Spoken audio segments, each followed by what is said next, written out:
नमस्कार दोस्तों, मैं डॉक्टर मीनाक्षी सिंह। आप सभी का मेरे channel doctor Meenakshi homeopathic consultant पे बहुत बहुत स्वागत है। तो फ्रेंड्स, आज के वीडियो में मैं आपके साथ एक बहुत ही इम्पॉर्टेंट टॉपिक शेयर करने जा रही हूँ, जो कि आजकल हमारे देश में बहुत ज़्यादा फैला हुआ है। इसके कम से कम 4 करोड़ केसेस इंडिया में अभी भी हैं। जी हाँ, आज मैं आपको बताने जा रही हूँ हेपेटाइटिस बी के बारे में। हेपेटाइटिस जो है बहुत ही ज़्यादा घातक बीमारी है। इसमें क्या होता है कि लीवर में जो है स्वेलिंग हो जाती है, इन्फेक्शन हो जाता है। तो अपना वीडियो डिटेल में बताने से पहले मैं आप लोगों से कहना चाहूँगी कि अगर अभी तक आपने मेरा चैनल सब्सक्राइब नहीं किया है या फिर आप मेरे चैनल पर नए हैं तो इस चैनल को सब्सक्राइब ज़रूर कर लें और साथ ही साथ बेल आइकॉन बटन ज़रूर दबाएँ, जिससे कि जब मैं अपना अगला वीडियो अपलोड करूँ तो उसका इन्फॉर्मेशन आप तक पहुँच सके। तो शुरू करते हैं। हेपेटाइटिस, जैसे कि आपको नाम से ही पता चल रहा होगा कि हिपैटो मीन्स लीवर से रिलेट करता है, आइटिस स्वेलिंग। तो हेपेटाइटिस मीन्स कि लीवर में स्वेलिंग आना, सूजन आ जाना। ये लीवर की एक बीमारी है जो कि लीवर में सूजन कॉज करती है और धीरे धीरे से परेशानी बढ़ाते बढ़ाते अगर इसको ट्रीट ना किया जाए टाइम पे तो लीवर डैमेज और सिरोसिस के भी चांसेस बढ़ जाते हैं इसमें। तो लीवर में इन्फेक्शन ये किस वजह से होता है? जो हेपेटाइटिस है, हेपेटाइटिस 4 टाइप्स में कैटेगरीज में डिवाइड किया गया है, A, B, C and D। 4 types में ये है। तो ये बहुत ही घातक इन्फेक्शन है। ये मैन और मंकीज़ दोनों में पाया जाता है। घातक इसलिए कह सकते हैं इसको हम, क्योंकि ये मनुष्य के शरीर के बाहर भी कुछ नहीं तो 7 दिनों तक जीवित रह सकता है। ये फैलता कैसे है, किस तरह से स्प्रेड होता है? तो मेनली ये ब्लड के थ्रू, सीमेन और सलाइवा यानी स्प्यूटम के थ्रू फैलता है। अगर प्रेग्नेंट मदर है तो उसमें इसका जांच बहुत ज़रूरी है। हेपेटाइटिस का हर प्रेगनेंसी में हेपेटाइटिस बी की जांच ज़रूर होती है, क्योंकि मदर से बच्चे में भी होने के चांसेस कुछ नहीं तो 90% जो हैं बढ़ जाते हैं। 90% चांसेस होते हैं कि मदर से बेबी में ये इन्फेक्शन वायरस आ सकता है। और इसके साथ ही साथ ब्लड ट्रांसफ्यूज़न अगर आप कराते हैं, मीन्स कि आप एडमिट हैं या फिर किसी वजह से आपको ब्लड चढ़वाना है, अगर गलती से भी आपको इन्फेक्टेड पर्सन का ब्लड चढ़ गया आपकी बॉडी में तो उससे आप सफ़र कर सकते हैं, आप में भी ये चांसेस हो सकते हैं। साथ ही साथ अगर जो नीडल यूज़ की गई है वो भी अगर आप उससे प्रिक हो जाते हैं तो उससे भी आप में चांसेस आ सकते हैं हेपेटाइटिस बी होने के। इसके अलावा जो लोग हेयर ट्रीटमेंट कराते हैं, ब्यूटी ट्रीटमेंट लेते हैं, टैटूज़ बनवाते हैं, अगर उनमें भी इस तरह की प्रॉब्लम होती है कि नीडल प्रिक हो गया है तो उनमें भी हेपेटाइटिस बी होने के चांसेस बढ़ जाते हैं। ये कम से कम मतलब जो इसका इंक्यूबेशन पीरियड है वो 1 से 4 महीने में इसके लक्षण आते हैं। मीन्स कि आप में इन्फेक्शन इंटर कर गया लेकिन आपको पता नहीं चलेगा, आप में कोई सिम्टम्स में नहीं आएंगे, क्योंकि इसमें जो वायरस है वो 1 से 4 महीने के बाद ही लक्षण उससे आने स्टार्ट होते हैं। इस वजह से जो ट्रीटमेंट है उसमें देरी हो जाती है। लेकिन अगर आप अर्ली स्टेज में आपको पता चल जाता है कि आप हेपेटाइटिस बी से सफ़र कर रहे हैं तो इसका ट्रीटमेंट जो है बहुत ही संभव है कि आप इससे पूरी तरह से ठीक हो सकते हैं। ये जो हेपेटाइटिस बी है ये मेनली 2 टाइप का होता है, फर्स्ट एक्यूट और सेकंड क्रोनिक टाइप का। तो एक्यूट में क्या, जो हमारे शरीर की इम्यूनिटी है वो इतनी ज़्यादा होती है, इतनी मजबूत है कि जो वायरस है हमारी बॉडी में इंटर करता है, थोड़े बहुत सिम्टम्स उसकी वजह से आते हैं, थोड़ी परेशानियाँ आती हैं, फिर बॉडी से जो वायरस है वो बाहर निकल जाता है। लेकिन इन क्रोनिक केसेस में ऐसा नहीं होता है। क्रोनिक केसेस में जो परेशानी है वो बढ़ जाती है, जो वायरस है वो बॉडी से बाहर नहीं निकलता है और साथ ही साथ में इसकी वजह से अगर टाइम पे ट्रीटमेंट ना लिया जाए तो सिरोसिस होने के भी चांसेस रहते हैं, लीवर कैंसर हो सकता है, लीवर फेलियर के भी चांसेस बढ़ जाते हैं। तो 70% केसेस में जो है जो वायरस है हमारी बॉडी से बाहर निकल जाता है, बट ओनली 30% केसेस में ही वायरस जो है बॉडी के अंदर रह करके इतनी घातक परेशानियों से सामना करवाता है। तो इसलिए इसमें परेशान होने की बात नहीं है।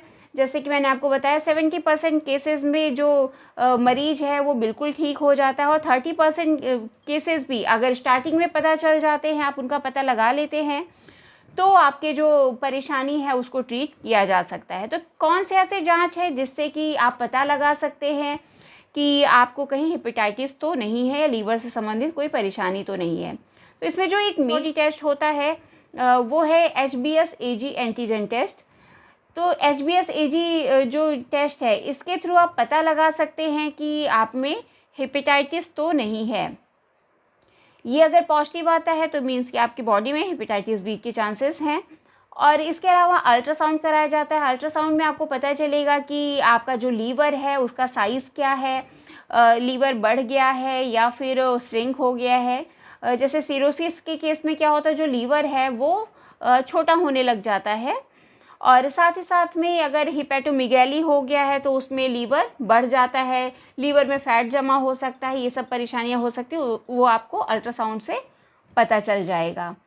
तो इसके बाद कैसे लक्षण आप में दिखाई पड़ेंगे इसके बारे में जानते हैं। अगर आप हेपेटाइटिस से सफ़र कर रहे हैं या फिर आपको ऐसा लग रहा है कि कहीं आपको हेपेटाइटिस तो नहीं है, तो इसमें सबसे जो मेन लक्षण है, जैसे लीवर से संबंधित है, तो सबसे जो पहला अफेक्शन है वो एनोरेक्सिया होगा। मीन्स कि आप में भूख की कमी लगेगी, आपको खाना खाने का मन नहीं होगा, खाना खाने से जी मिचलाने लग जाएगा, वॉमिटिंग लगेगा और कभी कभी वॉमिटिंग हो भी जाती है। इस तरह के लक्षण मिलेंगे।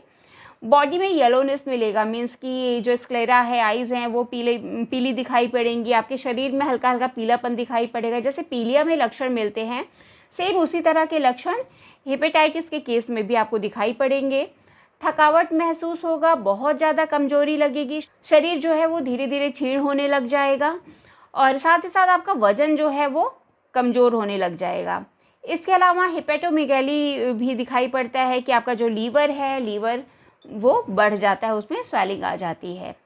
तो ये कुछ मेन सिम्टम जो कि हो सकते हैं, आपको दिखाई पड़ सकते हैं। इसके अलावा हम बात करते हैं कौन कौन सी होम्योपैथिक मेडिसिन है। मेन चीज़ ये है कि जो हेपेटाइटिस है वो एक तरह की ऐसी बीमारी है, ऐसे वायरस से फैलती है जो कि बहुत ही घातक है। तो इसको एज अ इम्यूनिटी आप ट्रीट कर सकते हैं कि आप पेशेंट की इम्यूनिटी कैसे बना सकते हैं, उसको इंटरनली कैसे ठीक कर सकते हैं। तो इसमें जो मेडिसिन है वो टोटलिटी ऑफ सिम्टम के बेस पर ही प्रिस्क्राइब की जा सकती है। बट कुछ ऐसी भी होम्योपैथिक मेडिसिन है जो कि इसमें बहुत ही अच्छा वर्क करती हैं। इसमें सबसे पहली मेडिसिन है जो कि लीवर पे बहुत ही इफ़ेक्टिव है, वो है chelidonium. Chelidonium मेजस mother tincture form में यूज़ करना है, लीवर के लिए बहुत ही इफ़ेक्टिव है। कैसी भी परेशानी हो, किसी भी तरह की दिक्कत हो लीवर से संबंधित, चाहे भूख लगने से संबंधित है या फिर आपका जो लीवर है वहाँ पर पेन होता है, लीवर बढ़ गया है, इन सब केसेस में बहुत ही अच्छा इसका रोल है। अगर आपको खाना जो है अच्छा नहीं लग रहा है, जी मिचला रहा है, तो भी इसका बहुत ही अच्छा रोल है इस केस में। तो चेलिडोनियम मेजस को मदर टिंचर पोटेंसी में आपको यूज़ करना है। मदर टिंचर फॉर्म में इसको 10-10 बूंद सुबह, दोपहर, शाम, दिन में 3 बार आप ले सकते हैं। नेक्स्ट मेडिसिन की बात करते हैं जो कि है एंडोग्राफिस पैनिकुलेटा। ये जो है आपको अगर इसकी वजह से फीवर आ गया, हेपेटाइटिस है, उसमें फीवर है और साथ ही साथ पेट से रिलेटेड कंप्लेन है, आपकी भूख नहीं लग रही है सही से, लीवर में परेशानी है, बहुत सारी मतलब इस तरह से तकलीफ़ें होती हैं जो आपके लक्षण हैं, थकावट लग रहा है, लीवर बढ़ गया है, तो इन सब केसेस में भी आप इसको दे सकते हैं। इन सब केसेस में भी आप इसको ले सकते हैं। इसको भी मदर टिंचर फॉर्म में आपको यूज़ करना है। 10-10 बूंद सुबह, दोपहर, शाम, दिन में 3 बार लेना है। नेक्स्ट मदर टिंचर जो है वो है कार्डियस। कार्डियस भी बहुत ही इफेक्टिव है, लीवर से संबंधित कोई भी परेशानी हो, इसकी भी आपको 10-10 बूंद लेनी है, दिन में 3 बार, सुबह, दोपहर, शाम। तो इन मदर टिंचर्स को आपको यूज़ कैसे करना है, आपको 1/4 कप पानी लेना है, जिसमें आप चाय पीते हैं उस कप में आप पानी ले सकते हैं और 10 बूंद मेडिसिन का डाल करके 1/4 कप पानी में सुबह, दोपहर, शाम, दिन में 3 बार आपको यूज़ करना है। अगली मेडिसिन जो कि है लाइकोपोडियम। लाइकोपोडियम आप किस केस में यूज़ करते हैं, अगर आपको बदहजमी की शिकायत है, गैस बहुत ज़्यादा बन रहा है, उसकी वजह से आपको भूख में भी दिक्कत हो रही है, नौजिया फीलिंग हो रही है, तो इन सब केसेस के लिए आप लाइकोपोडियम यूज़ कर सकते हैं, बहुत ही इफेक्टिव रहेगा। लाइकोपोडियम को 30 पोटेंसी में यूज़ करें, सुबह, दोपहर, शाम, दिन में 3 बार, बहुत ही अच्छा रहेगा अगर आपको ऐसे लक्षण दिख रहे हैं। इसके अलावा अगली मेडिसिन जो कि है एसिटिक एसिड।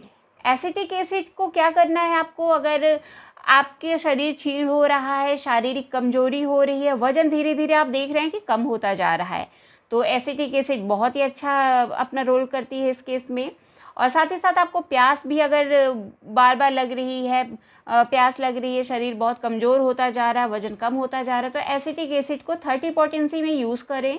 2-2 बूंद सुबह, दोपहर, शाम, दिन में 3 बार आप ले सकते हैं। तो ये तो कुछ इफ़ेक्टिव मेडिसिन्स हैं हेपेटाइटिस बी के केस में आप जो कि यूज़ कर सकते हैं। लेकिन हेपेटाइटिस बी का कोई भी केस है तो उसके लिए आपको ज़रूरी है कि आप अपने डॉक्टर से कंसल्ट करके ही मेडिसिन लें, क्योंकि कंसल्ट करने पर क्या होगा कि आपके जो डॉक्टर हैं, फिजिशियन हैं, वो आपको आपके सिम्टम्स के अकॉर्डिंग कि आपको क्या क्या परेशानी है उसके अकॉर्डिंग आपको एक जो कॉन्स्टिट्यूशनल रेमेडी है वो आपको प्रिस्क्राइब करेंगे। वो आपके लिए बहुत ही इफ़ेक्टिव रहेगी, साथ में ये मेडिसिन भी दे सकते हैं।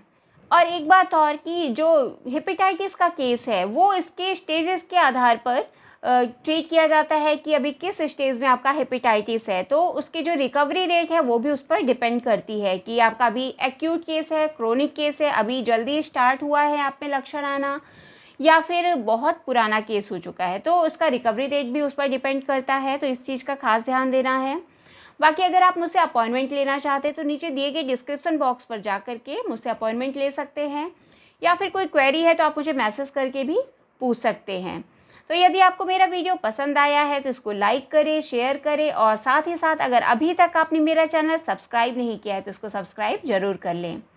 आशा है कि आपको मेरा वीडियो पसंद आया होगा और मिलते हैं फिर नेक्स्ट वीडियो में। Thank you, bye bye.